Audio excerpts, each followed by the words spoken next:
Hello everyone! Today's recipe is a personal favorite, chicken keema paratha. This popular Indian flatbread is stuffed with a spicy and savory chicken filling that's sure to become a staple in your kitchen.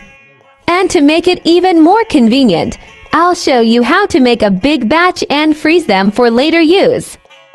It is also perfect for busy days or unexpected guests. All the ingredients are mentioned in the description box. Let's start the recipe. First, mince the chicken, or you can get from any store.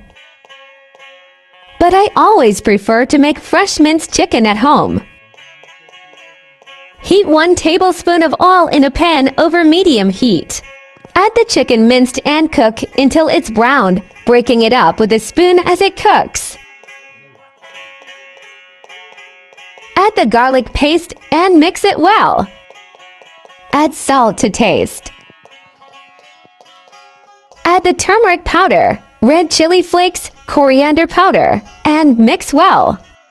Add the tomato paste and mix well. Add 1 medium sliced onion. You can add a medium-sized cube capsicum. If you don't like, you can skip this. Cook for 2 to 3 minutes. Set the keema filling aside to cool. Roll out to chapatis from a kneaded flour. Place 1 to 2 tablespoons of the keema filling in the center of each chapati. Put another chapati and press the edges together to seal the paratha. You can make as many as you want and store in the refrigerator.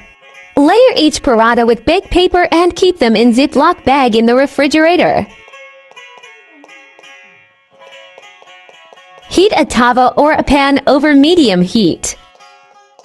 Cook the paratha for 1 to 2 minutes on each side with 1 to 2 tablespoons of oil or butter until it's golden brown and crispy. Serve the chicken keema paratha hot with your favorite chutney or raita. Enjoy your delicious homemade chicken keema paratha. Thanks for watching.